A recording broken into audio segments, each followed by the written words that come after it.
हिंद। स्वागत है आप सभी का एक बार फिर से सब्सक्राइब गुरुजी यूट्यूब प्लेटफॉर्म पे। देखिए, करंट अफेयर्स 2023 की जो सीरीज चल रही थी उसी सीरीज़ का ये नेक्स्ट वीडियो है और इसमें हम लोग मार्च 2023 के जो महत्वपूर्ण चुन कर जो प्रश्न है उसको हम सिर्फ संकलित किए हैं, कोई फालतू प्रश्न नहीं। और सारे प्रश्न के जो भी एक्स्ट्रा फैक्ट्स हो सकते हैं वो सब इसमें डिस्कस करेंगे, तो ज़्यादा समय बर्बाद ना कर। तो ये पहला प्रश्न देखते हैं। पहला प्रश्न कह रहा है कि किसे उनकी पुस्तक सूर्यवंशम के लिए 2022 के सरस्वती सम्मान से सम्मानित किया गया? बताओ भाई, किसे उनकी पुस्तक सूर्यवंशम के लिए 2022 के सरस्वती सम्मान से सम्मानित किया गया? जल्दी बताओ। सरस्वती सम्मान 2022 का सरस्वती सम्मान वेरी वेरी इंपॉर्टेंट क्वेश्चन है और ये मिला है पुस्तक सूर्यवंशम के लिए। और किसको ये मिला है? वो मिला है शिवशंकरी को। शिवशंकरी जी को सूर्यवंशम पुस्तक के लिए 2022 का सरस्वती सम्मान से सम्मानित किया गया। शिवशंकरी जो हैं, याद रखेंगे आप, शिवशंकरी एक तमिल लेखक हैं। शिवशंकरी एक तमिल लेखक हैं, ठीक है। शिवशंकरी एक तमिल लेखक हैं और तमिल भाषा में इन्होंने लिखा था और 2019 में ये प्रकाशित हुई थी, ये आप याद रखेंगे। और अब यहाँ पर देख लेते हैं सरस्वती सम्मान के बारे में, चूँकि सरस्वती सम्मान एक प्रतिष्ठित पुरस्कार है तो इसके बारे में समझ लेते हैं। सन 1991 में 1991 में आपको पता है कि 1991 में के बिरला फाउंडेशन, याद रखेंगे, के बिरला फाउंडेशन, के बिरला फाउंडेशन के द्वारा इस पुरस्कार को स्थापित किया गया था, इस सम्मान को स्थापित किया गया था। देश का सबसे प्रतिष्ठित और सर्वोच्च साहित्य के रूप में पुरस्कार है। साहित्य के फील्ड में सबसे प्रतिष्ठित और सर्वोच्च पुरस्कार इसको माना जाता है। किसको? सरस्वती सम्मान को, जिसमें आपको पता है कि 15 लाख रुपए का चेक और एक प्रशस्ति पत्र दिया जाता है, ठीक है।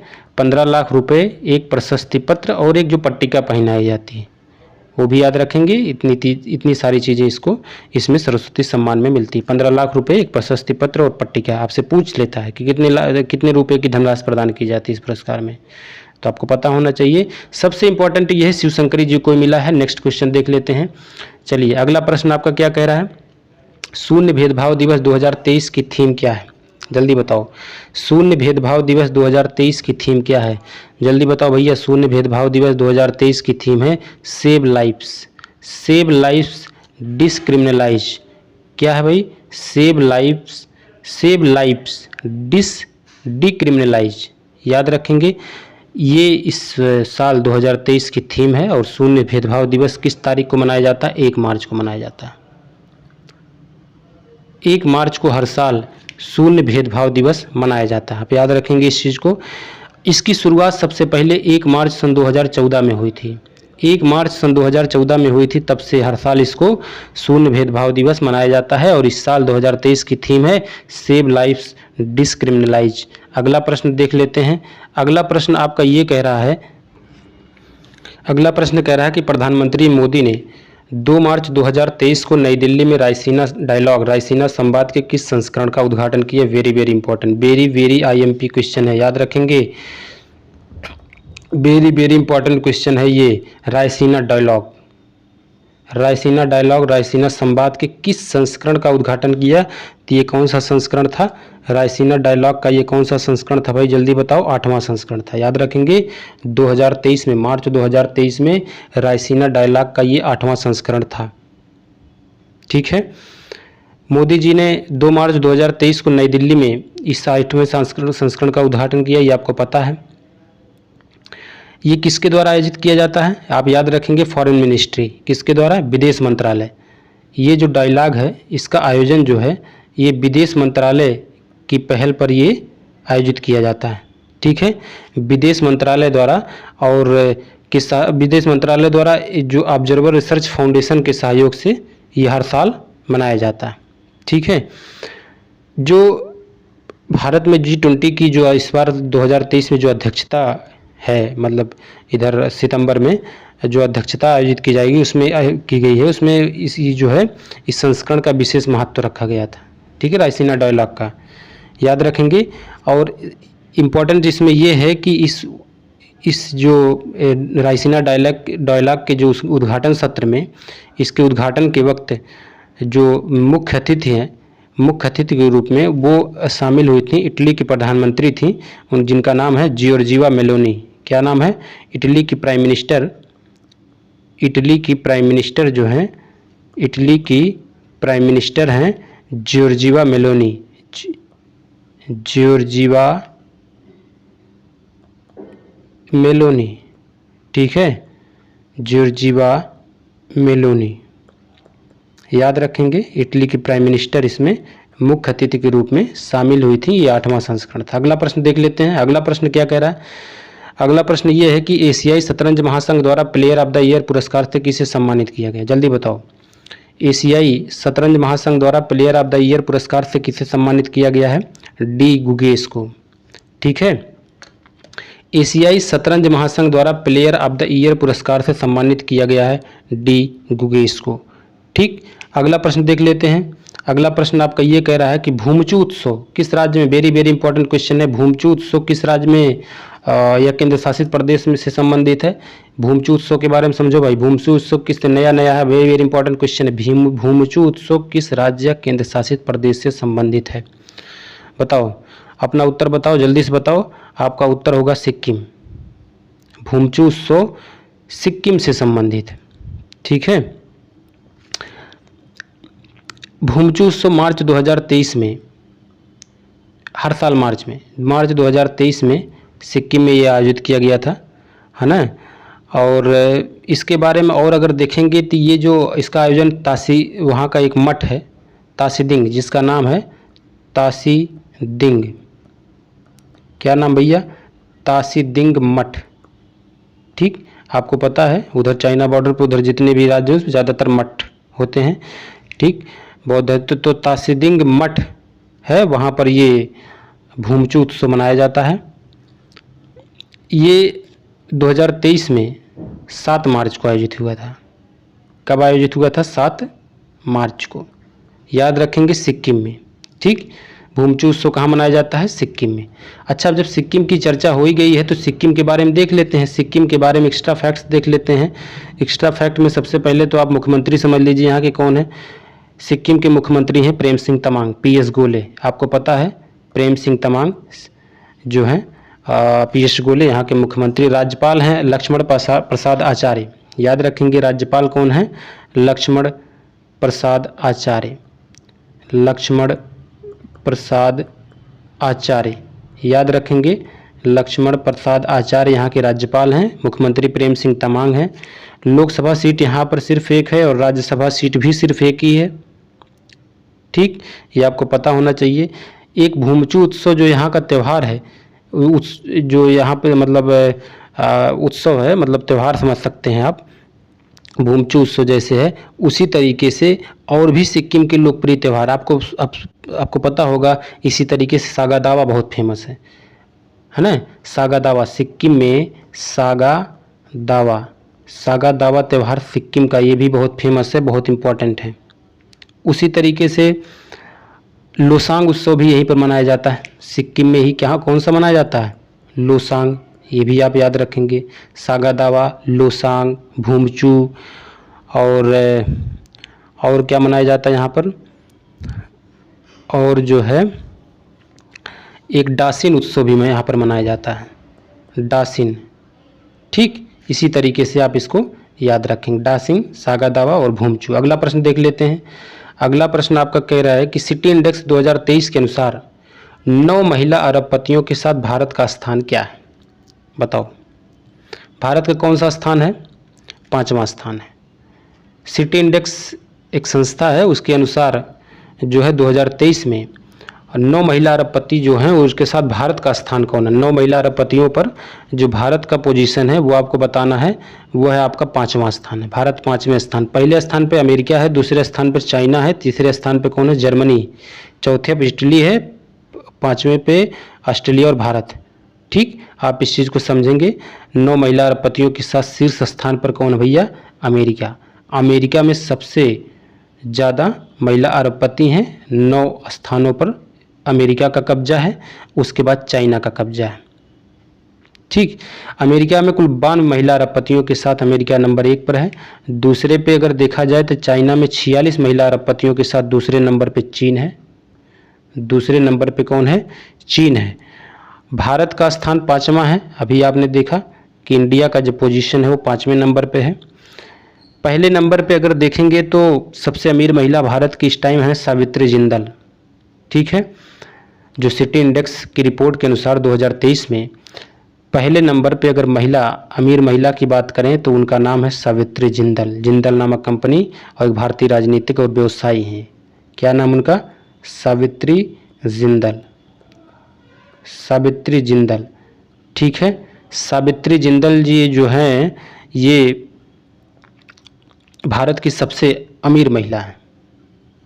ठीक, या भारतीय राजनीतिक और व्यवसायी हैं, ये आपको पता है, जिंदल कंपनी। चलिए अगला प्रश्न देख लेते हैं। ठीक है, ये आपको समझना होगा, भारत का स्थान 5वां महिलाओं की सूची में। चलिए अगला प्रश्न देख लेते हैं। एमएसएमई है ना, एमएसएमई का उद्योग मेला और प्रदर्शनी कहाँ आयोजित किया जाएगा? जल्दी बताओ एमएसएमई के बारे में। एमएसएमई का उद्योग मेला और प्रदर्शनी कहाँ पर आयोजित किया जाएगा? इसका आयोजन होगा कोटा में। याद रखेंगे एमएसएमई का मतलब क्या होता है? एमएसएमई का मतलब होता है सूक्ष्म लघु और मध्यम उद्योग। जो है सूक्ष्म लघु और मध्यम उद्योग, उसका जो है प्रदर्शनी वो कहाँ पर आयोजित किया जाएगा? कोटा में। कोटा राजस्थान में है।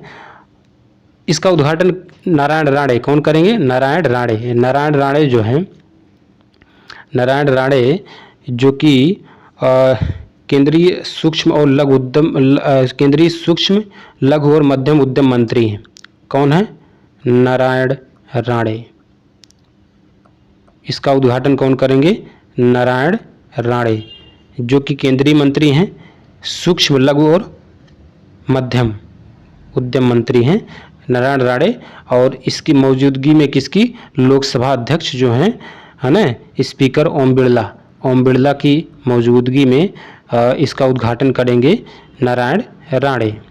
ठीक है, ओम बिरला की मुख्य अतिथि के रूप में इसका उद्घाटन करेंगे नारायण राणे। ठीक है, चलिए इसके बारे में समझ गए। ठीक है, कोटा में इसका प्रदर्शनी लगाया जाएगा। और अगला प्रश्न है, अगला प्रश्न ये है कि जल शक्ति अभियान catch the rain 2023, catch the rain 2023 की थीम क्या है? जल शक्ति अभियान कैच द रेन 2023 की थीम क्या है? इसकी थीम है, जल्दी बताओ भाई, इसकी थीम है source sustainability for drinking water. याद रखेंगे, source sustainability for drinking water. ठीक, 4 मार्च को स्वच्छ सुजल शक्ति सम्मान 2023 राष्ट्रपति महोदया ने, राष्ट्रपति द्रौपदी मुर्मू जी ने 4 मार्च को स्वच्छ सुजल शक्ति सम्मान 2023 एक पुरस्कार की घोषणा इन्होंने किया है। स्वच्छ सुजल शक्ति सम्मान 2023 को 4 मार्च को राष्ट्रपति महोदया है ना द्रौपदी मुर्मू जी ने इसका एक आयोजन किया। उसी के तहत कैच द रेन अभियान 2023 का शुभारंभ किया गया, जिसकी theme source sustainability for drinking water है। ठीक है, चूंकि 8 मार्च को अंतर्राष्ट्रीय महिला दिवस उसके जस्ट आगे है, तो अंतर्राष्ट्रीय महिला दिवस के अवसर को चिन्हित करने के लिए राष्ट्रपति जी ने, है ना, महिलाओं को जमीनी स्तर पर सबसे आगे लाने के लिए स्वच्छ सुजल शक्ति सम्मान एक पुरस्कार की घोषणा की और उसको उपलब्ध करने के लिए महिलाओं को जमीनी स्तर पर आगे आने को उन्होंने जो है कहा। ठीक है, तो याद रखेंगे। अगला प्रश्न देख लेते हैं। अगला प्रश्न ये कह रहा है कि भारत ने दुनिया का पहला बांस बैरियर स्थापित किया। ये कहाँ पर स्थापित किया गया था? बांस बैरियर यह स्थापित किया गया है विदर्भ में। विदर्भ कहाँ पर पड़ता है आपका? महाराष्ट्र में। ठीक है, विदर्भ में एक बांस बैरियर स्थापित किया गया। भारत का ये पहला बांस बैरियर है। ठीक है, जिसको बाहुबली नाम दिया गया है। ठीक है, इस बांस बैरियर का नाम क्या दिया गया? बाहुबली। याद रखेंगे, विदर्भ जो कि महाराष्ट्र में है। अगला प्रश्न देख लेते हैं। युवा उत्सव भारत @2047 भारत @2047 किस संस्थान ने लॉन्च किया? एक युवा उत्सव है। युवा उत्सव भारत 2047 किस संस्थान ने लॉन्च किया है, बताओ किस संस्थान ने लॉन्च किया है? IIT रोपड़। याद रखेंगे IIT रोपड़ ने भारत @2047 इंडिया @2047 किस संस्थान ने लॉन्च किया? IIT रोपड़। IIT रोपड़ कहाँ पड़ता भैया?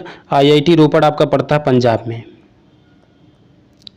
IIT रोपड़ कहाँ पड़ता है? पंजाब में। इसका शुभारंभ किसने किया था? केंद्रीय मंत्री अनुराग ठाकुर जी ने। किसने किया था इसका शुभारंभ? अनुराग ठाकुर,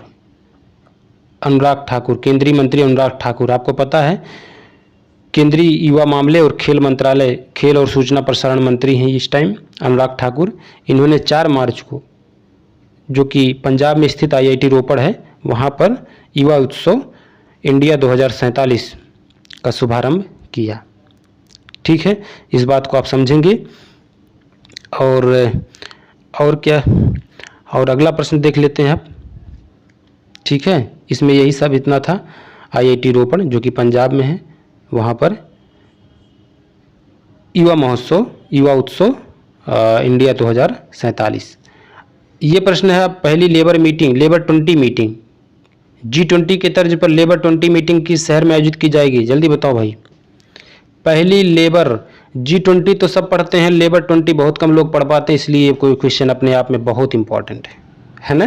तो पहली लेबर 20 मीटिंग किस शहर में आयोजित की जाएगी? जल्दी बताओ। अमृतसर में पहली लेबर 20 मीटिंग आयोजित की जाएगी G20 के तर्ज पर। चलिए, पहली लेबर 20 मीटिंग 19 और 20 मार्च को अमृतसर पंजाब में आयोजित की जाएगी। किसके द्वारा आयोजित की जाएगी? BMS के द्वारा आयोजित की जाएगी। BMS क्या भैया? किसके द्वारा आयोजित की जाएगी? BMS क्या है? BMS भारतीय मजदूर संघ है। भारतीय मजदूर संघ, ठीक है, एक ट्रेड यूनियन है। भारतीय मजदूर संघ भारत में एक ट्रेड यूनियन है, उसके द्वारा इसका आयोजन किया गया 19 और 20 मार्च को पंजाब में के अमृतसर में। ठीक है, याद रखेंगे कि जिस तरीके से जो G20 देशों के जो ट्रेड यूनियन है, उसके केंद्र जो ट्रेड यूनियन जो है, उनके नेता जो और प्रतिनिधि इसमें शामिल हुए थे, और जो श्रम संबंधी मुद्दे हैं उसको संबोधित करने के उद्देश्य से इसमें जो भी नीतिगत सिफारिशें थी उसको प्रदान किया गया। याद रखेंगे। ट्रेड यूनियन जो BMS है, इसके बारे में समझ लेते हैं। BMS क्या है? BMS जो है भारतीय मजदूर संघ का एक ट्रेड यूनियन है। इसकी स्थापना सन 1955 में की गई थी, बहुत पहले ही सन 1955 में इसकी स्थापना। इसका मुख्यालय नई दिल्ली में है। याद रखेंगे, BMS का मुख्यालय कहाँ पर है? न्यू दिल्ली में। स्थापना 1955 में की गई थी। इसके राष्ट्रीय अध्यक्ष इस टाइम है हिरण्य पांड्या जी हैं। इसके राष्ट्रीय अध्यक्ष BMS के इस टाइम है हिरण्य पांड्या जी। याद रखेंगे, हिरण्य पांड्या जी इसके राष्ट्रीय अध्यक्ष हैं। इसको आप नोट डाउन कर लेंगे। चलिए, अगला प्रश्न देख लेते हैं। अगला प्रश्न आपका ये कह रहा है कि संतोष ट्रॉफी 2023 का खिताब किस टीम ने जीता? जल्दी बताओ। संतोष ट्रॉफी 2023 का खिताब किस टीम ने जीता? कर्नाटका। याद रखेंगे, किसने ये जीता पुरस्कार? कर्नाटका ने। कर्नाटका ने किसको हराया था भाई? मेघालय को। यानी कि कर्नाटका ऊपर है, मेघालय नीचे है, तो कर्नाटका ने ये पुरस्कार, ये ट्रॉफी, संतोष ट्रॉफी अपने नाम की जीत करके। ठीक है, इसके बारे में समझते हैं। कर्नाटक ने 54 साल के इतिहास में संतोष ट्रॉफी पहली बार जीती। याद रखेंगे, 54 साल के इतिहास में कर्नाटका ने मेघालय को हरा करके पहली बार संतोष ट्रॉफी अपने नाम की। इसका आयोजन जो है इसका आयोजन किया गया था कहाँ पर? सऊदी अरब में। कहाँ पर आयोजन किया गया भैया? सऊदी अरब में। सऊदी अरब में जो है कौन सा वो था stadium? King Fahd international stadium. याद रखेंगे, इसका आयोजन कहाँ किया गया था? सऊदी अरब के king Fahd international stadium. King Fahd international stadium, ये आप याद रखेंगे। किंग फहद इंटरनेशनल स्टेडियम में इसका आयोजन किया गया था। ठीक, चलिए अगला प्रश्न देख लेते हैं। कर्नाटका ने संतोष ट्रॉफी 2023 का खिताब अपने नाम किया है मेघालय को हरा करके। ठीक है, अगला प्रश्न देख लेते हैं। अगला प्रश्न क्या कह रहा है? अगला प्रश्न ये है कि मिशन हर पेमेंट डिजिटल निम्नलिखित में किसके द्वारा शुरू किया गया? जल्दी बताओ। हर पेमेंट डिजिटल किसके द्वारा शुरू किया गया? आरबीआई के द्वारा शुरू किया गया, भारतीय रिजर्व बैंक। हर पेमेंट डिजिटल, हर पेमेंट डिजिटल किसके द्वारा शुरू किया गया? आरबीआई, भारतीय रिजर्व बैंक के द्वारा शुरू किया गया 6 मार्च 2023 को। याद रखेंगे 6 मार्च 2023 को डिजिटल जो पेमेंट की जागरूकता सप्ताह के अवसर पर जो है ये हर पेमेंट डिजिटल का मिशन की शुरुआत किया आरबीआई ने। ठीक है, चलिए अगला प्रश्न देख लेते हैं। अंतर्राष्ट्रीय महिला दिवस 2023 की थीम क्या है? अंतर्राष्ट्रीय महिला दिवस जो 2023 में 8 मार्च को मनाया गया, उसकी थीम क्या थी भैया? बताओ क्या थी? चलिए, डिजिटल लैंगिक समानता के लिए नवाचार और प्रौद्योगिकी। डिजिटल लैंगिक समानता के लिए नवाचार और प्रौद्योगिकी अंतर्राष्ट्रीय महिला दिवस 2023 की थीम थी 2023 में, और ये मनाया जाता हर साल 8 मार्च। ये आपको पता है, ये बहुत ही इम्पोर्टेंट और फेमस भी, सबको पता है। अंतर्राष्ट्रीय महिला दिवस हर साल 8 मार्च को मनाया जाता है। इस साल की थीम है डिजिटल लैंगिक समानता के लिए नवाचार और प्रौद्योगिकी। याद रखेंगे डिजिटल, इतना याद है तब भी आपका काम चल जाएगा। चलिए ठीक है। अच्छा, अंतर्राष्ट्रीय महिला दिवस जो है कब से इसके मनाने की परंपरा शुरू हुई? 1975 में। याद रखेंगे 1975, 1975 से संयुक्त राष्ट्र ने जो है पहली बार 1975 में 8 मार्च 1975 में 8 मार्च 1975 को संयुक्त राष्ट्र ने, है ना, यूनाइटेड नेशंस ने अपना पहला आधिकारिक अंतर्राष्ट्रीय महिला दिवस मनाया था। तब से लेकर के हमेशा हर साल 8 मार्च को महिलाओं के प्रति सम्मान और जागरूकता फैलाने के लिए 8 मार्च को अंतर्राष्ट्रीय महिला दिवस मनाने की परंपरा जो है वो चलती आ रही है। ठीक है, तो इसी के साथ जो है अगला प्रश्न हम लोग देख लेते हैं। लैंगिक समानता और असमानता को दूर करना, इससे बहुत सारी चीज़ें हैं, इसके पीछे कई सारी चीज़ें हैं महिलाओं के प्रति। तो सबसे बड़ा मुद्दा तो यही है, लैंगिक समानता, असमानता और शोषण को दूर करना, उसके प्रति जागरूकता और शिक्षा को बढ़ावा देना। चलिए, नेपाल के नए राष्ट्रपति के रूप में किसे चुना गया भैया? नेपाल के नए राष्ट्रपति आ गए, तब बताओ भाई कौन आ गया नेपाल का राष्ट्रपति? नेपाल के राष्ट्रपति आ गए हैं रामचंद्र पौडेल। कौन आ गया है? रामचंद्र पौडेल। रामचंद्र पौडेल नेपाल के नए राष्ट्रपति चुने गए हैं। अब बताओ इससे पहले कौन था? चलिए नेपाल के बारे में समझ लेते हैं। नेपाल जो है, ये रामचंद्र पौडेल जी जो हैं, इन्होंने 9 मार्च को राष्ट्रपति के पद पे अपने आप को जो है दावेदारी पेश की है। 9 मार्च को इनको चुना गया है। इन्होंने किसको हराया था? सुभाष चंद्र नेम्बोआंग को, है ना। इससे पहले नेपाल के राष्ट्रपति कौन थी? आपको पता है, विद्या देवी भंडारी जी। इससे पहले रामचंद्र पौडेल जी से पहले विद्या देवी भंडारी नेपाल की राष्ट्रपति अभी तक थी। उनका स्थान कौन ले लेंगे? अब रामचंद्र पौडेल ले लिए हैं मार्च 2023 में। ठीक है, 8-9 मार्च को ही। ठीक, और नेपाल के बारे में जान लेते हैं। नेपाल की राजधानी कहाँ है? काठमांडू। याद है आपको, नेपाल की राजधानी काठमांडू है। नेपाल की राजधानी काठमांडू है। नेपाल का जो मुद्रा है वहाँ की नेपाली रुपया है। ठीक, प्रधानमंत्री, चूंकि राष्ट्रपति तो जान लिया, प्रधानमंत्री कौन है यहाँ पे? नेपाल के प्रधानमंत्री कौन है? बताओ भाई, नेपाल के प्रधानमंत्री कौन है? पुष्पकमल दाहाल प्रचंड। आपको पता है? पुष्पकमल दाहाल प्रचंड, पुष्पकमल दाहाल प्रचंड। याद रखेंगे, प्रचंड बहुमत से जीते थे इसलिए प्रधानमंत्री बन गए पुष्पकमल दाहाल प्रचंड। ठीक, नेपाली यहाँ की राष्ट्रभाषा है और नेपाली रुपया यहाँ की मुद्रा, आपको पता है। नेपाल जो है, यहाँ पर जो संविधान का मतलब है कि जो गणतंत्र है, गणराज्य की स्थापना कब हुई थी? सन 2015 में। याद रखेंगे इस चीज़ को, वेरी वेरी इंपॉर्टेंट। इससे पहले यहाँ पर राजतंत्र चलता था, आपको पता है। सन 2015 में नेपाल का संविधान अपनाया गया, है ना, और संघीय गणराज्य के रूप में 7 राज्यों में इसको विभाजित किया गया। ठीक, नेपाल में कुल टोटल 7 राज्य हैं। रामचंद्र पौडेल जी को आपको पता है 9 मार्च को इन्होंने राष्ट्रपति पद के रूप में शपथ लिया। इन्होंने विद्या देवी भंडारी जी का स्थान लिया। प्रधानमंत्री पर पुष्पकमल दाहाल प्रचंड हैं। ठीक, ये सब चीज़ें हैं। चलिए अगला प्रश्न देख लेते हैं।